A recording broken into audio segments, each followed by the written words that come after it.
నమస్తే ఫ్రెండ్స్, నేను మీ grand Mama's cooking channel నుంచి మాట్లాడుతున్నానండి. ఇవాళ నేను మీకోసం ఒక మంచి రెసిపీ తీసుకొచ్చాను. అదే బీరకాయ నెత్తళ్ళు.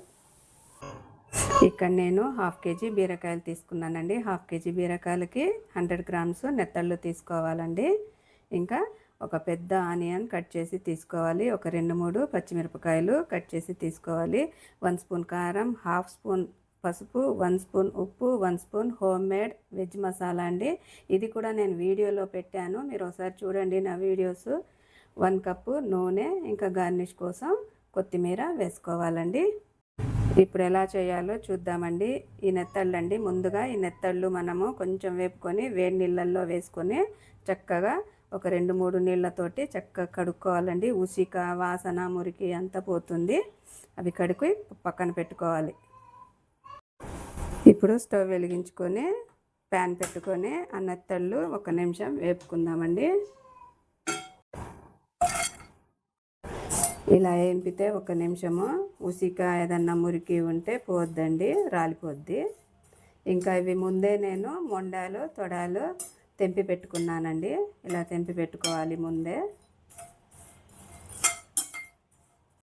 ఇవి వేగిపోయాయండి. ఇప్పుడు ఈ వేడి నీళ్ళల్లో వేసేసుకొని ఒక 2-3 సార్లు కడుక్కోవాలండి చక్కగా నీట్గా. ఇప్పుడు ఆ ఎండు చేపలు కడిగి పెట్టుకున్నాం కదండి. ఇప్పుడు స్టవ్ వెలిగించుకొని కళాయి పెట్టుకొని నూనె వేసుకోవాలండి.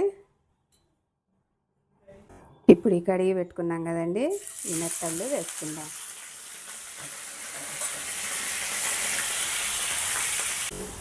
ఇలా కొంచెం కరకరలాడేటట్టు వేపుకోవాలండి. ఈ కర్రీ ఒక్కసారి తింటే మళ్ళీ మళ్ళీ తినాలనిపిస్తుందండి. నాకు కూడా అసలు పెద్దగా ఎండు చేపలంటే ఇష్టం ఉండేది కాదు.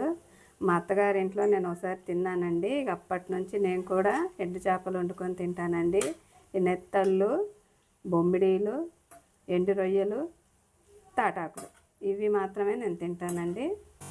రొయ్యలు బీరకాయ కూడా నేను పెట్టానండి, వీడియోలో షార్ట్లలో పెట్టాను, ఒకసారి చూడండి. అది కూడా చాలా రుచిగా ఉంటుంది, ఎండు రొయ్యలను బీరకాయ. ఇప్పుడు ఉల్లిగడ్డలు వేసుకుందామండి. ఇంకా ఇవి వేపాక అన్ని ఇంగ్రీడియంట్స్ ఒక్కొక్కటి వేసేసుకుందాము.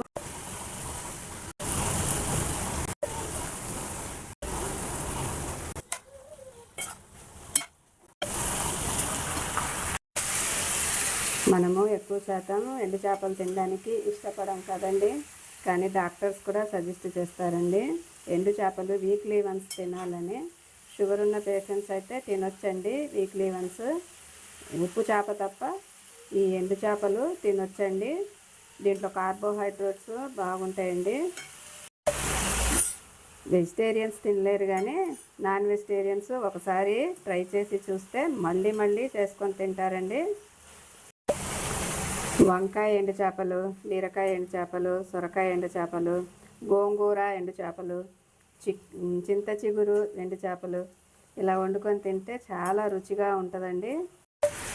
మూత పెట్టేసుకొని ఒక 5 నిమిషాలు ఉడికిద్దామండి. సగం ఉడికిందండి. ఇప్పుడు ఇందులో 2-3 ఎల్లిపాయలు దంచి వేసుకుందామండి. చక్కటి అరోమా వస్తుంది, చక్కటి వాసన వస్తుంది.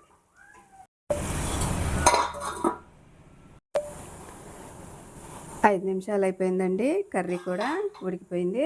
ఇప్పుడు ఇందులో వెజ్ మసాలా వేసుకుందామండి. నేను ఆల్ ఇంగ్రీడియంట్స్ కలిపి, ఆల్ పల్సెస్ కలిపి నేను చేస్తానండి. ఇది నేను ప్రతి ఫ్రైలో వేస్తాను, అంటే వెజ్ ఫ్రైలలో బెండకాయ, చిక్కుడుకాయ, ఆలుగడ్డ, వంకాయ, బీరకాయ ఇలా ఫ్రైలలో వేస్తానండి. ఒకసారి మీరు నా వీడియోస్ ఓపెన్ చేసి చూడండి. వెజ్ మసాలా ఎలా తయారు చేయాలో చూపించాను. అది ప్రతి కూరలో మనం ఇలా లాస్ట్లో వేసుకుంటే చాలా రుచిగా ఉంటుందండి. ఇప్పుడు కొత్తిమీర చల్లేసుకుందామండి. కొత్తిమీర చల్లేసుకొని దింపేసుకొని సర్వ్ చేసుకొని తినడమేనండి. వేడి వేడి అన్నంలో వేసుకొని తింటే చాలా రుచిగా ఉంటుందండి.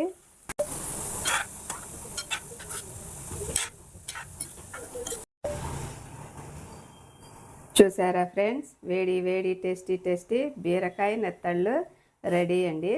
చాలా ఘుమఘుమలాడిపోతుంది. ఈ కర్రీ వేడి వేడి అన్నంలో వేసుకొని తింటే ఇంకా తినాలనిపిస్తుందండి. మళ్ళీ మళ్ళీ చేసుకొని తినాలనిపిస్తుంది. నేను చెప్పిన కొలతలతోటి నేను చెప్పిన ఇంగ్రీడియంట్స్ వేసి ఒకసారి ట్రై చేయండి. ఎలా ఉంటున్నాయో కర్రీస్ అన్నీ కూడా నాకు ఒకసారి కామెంట్లో చూపించండి.